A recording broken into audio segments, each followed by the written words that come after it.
So what is going on, guys? I'm Black Ops Amazing. Welcome back to another video. Now, everybody lately has been going on about the brand new Battle Pass for Modern Warfare 2, which is Black Cell, basically an upgrade on the original Battle Pass, which in my opinion, I think was worth it. I don't really buy microtransactions in games. I don't buy bundles or skins. In fact, I don't think I've ever brought a bundle or skin for Call of Duty. The only microtransaction I've ever paid for was the Battle Pass back in Modern Warfare 2019 and Cold War, but as far as bundles goes, where you get skins, emblems, etc., characters, weapons, I've never paid for one. And it's not just COD, any game I play, I don't spend extra money on them besides from the original cost for the game itself. Obviously, the one exception would be for Call of Duty, when we used to have to pay for DLC, being maps, then I would do that. But I've been seeing a lot of outrage in the community because of the brand new Black Cell Battle Pass upgrade, which costs $30. Just take a look at what you get. Everything included in it apparently equals the value of 7,000 COD points, and it includes everything that you get in the original Battle Pass bundle, along with additional exclusive content. So you get 20 tier skips, 1,100 COD points awarded to you instantly. There are up to 1,400 COD points awarded throughout the Battle Pass. You get an exclusive Black Cell operator with an animated camo,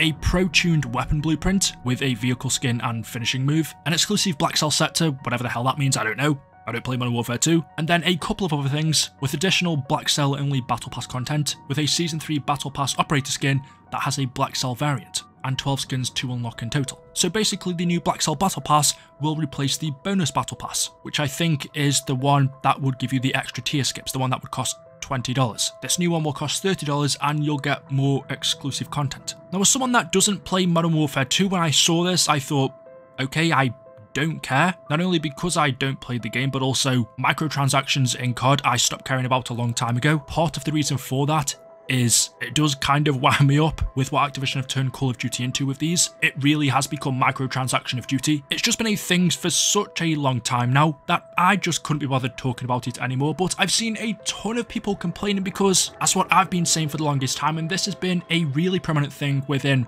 Call of Duty over the past couple of years, where the quality I think has gone downhill, yet the amount of microtransactions in COD has gone up. And the correlation that people have made is Activision now focus more on microtransactions than they do with releasing quality content. I've said this so many times, I don't have problems with these type of microtransactions in game because they're not pay to win. You don't have to buy them, it won't affect how you play in game, not really. So you're not forced to buy them, it's an option. But what this is doing, undoubtedly, is taking away from the quality of COD. All of the time, money and resources that Activision spend developing microtransactions, creating them, getting licenses, whether it be for exclusive character skins, them creating new camos for weapons, or stupid looking operators. You would have no problem with that if the quality of everything else in COD was top notch, but it isn't. And as we've gone on through the years since this became a big thing, since DLC became free and microtransactions were introduced, bundles, to substitute that loss of making DLC free, the quality of Call of Duty has gone downhill. Even though DLC maps are now free, it's difficult to argue that that's a bad thing. Nobody can complain about free content, but now that DLC is free, that also means the quality of them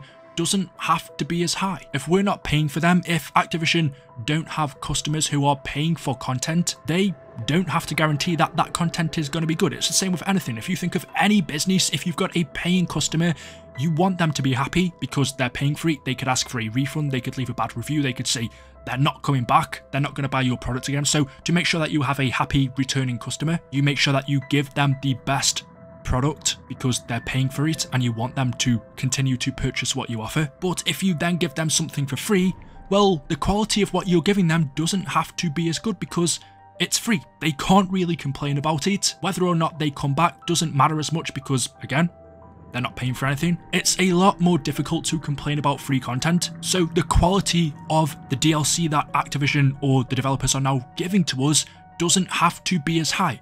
And it isn't. It's undoubtable that the DLC that we've seen throughout Modern Warfare 2, Black Ops Cold War, Vanguard, Modern Warfare 2019, back when DLC first became free, you can see as we've gone on since 2019, then on to 2020, to 2021, 2022, and now into 2023, I think the quality of DLC maps has gone down because it's free. It seems like every year Activision care less and less about the free content that they are releasing, because that's not what's necessarily bringing them in the money now. It's microtransactions. Activision actually earn more money now through microtransactions than what they did when people paid $15 per DLC pack. Back in the day for Black Ops 3 or BO2, a DLC pack would cost you £15 I think it was, and you get usually 4 multiplayer maps and a zombies map. That's just for Treyarch. So if you brought all 4 DLC packs, that would usually cost you $60 a year. Now you don't have to pay for that, the DLC is free. A bundle can now cost you $20, $25. This brand new Battle Pass costs you $30. These are monthly purchases. Some people purchase a few bundles a month, and if a bundle's costing you $20 each time, you're paying so much more. You're giving Activision so much more money now by paying for all of these microtransactions than what they would receive for you just giving them an extra $60 for DLC. They're earning billions. And like I said, this wouldn't be an issue because it is optional as long as they kept the quality of DLC high. But it's getting worse and worse. I stopped playing Modern Warfare 2, but I've seen so many people complain that there's no new maps. They're not getting as many DLC maps per season as they should be. Games that I'm more familiar with this system, Black Ops Cold War, a lot of the complaints were that the zombies maps just weren't of the quality that we are used to. A lot of what we saw in those maps were reused or taken from multiplayer in the campaign, and that is a usual practice in zombies, but it was a lot more noticeable in Black Ops Cold War. There wasn't as much effort put into those maps as we are used to. The quality went downhill. If we look at Vanguard, the quality of zombies maps was atrocious. The same could be said for multiplayer. One of the reasons I stopped playing Modern Warfare 2 is because it was boring. There wasn't enough content. There wasn't enough change from the previous games. And I hate to complain because it's not necessarily the system's fault. We've seen games out there that can do this really well. Fortnite is where a lot of the developers ripped this from. The idea of releasing free content and then just having consumers pay for bundles. I think that originally really came from Fortnite, and they did it quite well. They were very successful. But the difference is, for the longest time, they also kept up the quality of the free content that they were releasing, the additions that they made to the map. So that does show that the system works, but I think Activision have gotten so greedy that 90% of their focus is purely on the content we are paying for.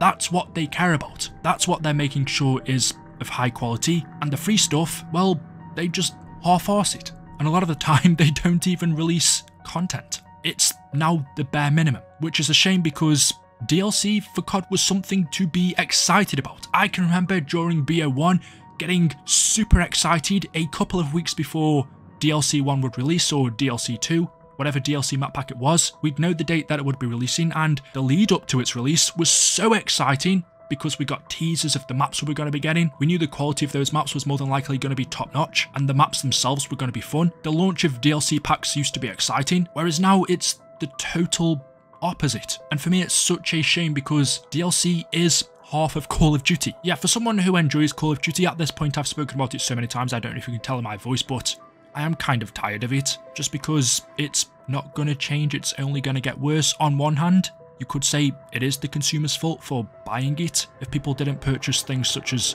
$20 skins or $30 Black Cell Battle Passes, then maybe they would prioritise DLC more and improving the game, so maybe we're to blame a little bit, but ultimately it has to come down to the developers. And the last thing I want to say is, even though I've made this video because I've been seeing so many people complain about this over on Twitter, I've also seen a lot of people saying, well, who cares, it's the consumer's choice whether they want to purchase stuff like this or not. You shouldn't be telling people, hey, look, don't buy this, it's a personal choice. If you pay $70 for the initial game, then it's totally up to you what you want to spend your money on after, and I agree with that. But then, on the other hand, you are also kind of feeding into Call of Duty just not being of a higher quality anymore. Anyway, there we go. Yeah, let me know your thoughts in the comment section below. As always, hopefully you've enjoyed the video today. If you have, drop a like rating. Make sure you are subscribed to stay up to date with the latest content on the channel. Thank you all for watching, and we'll see you in the next one. Until then, goodbye.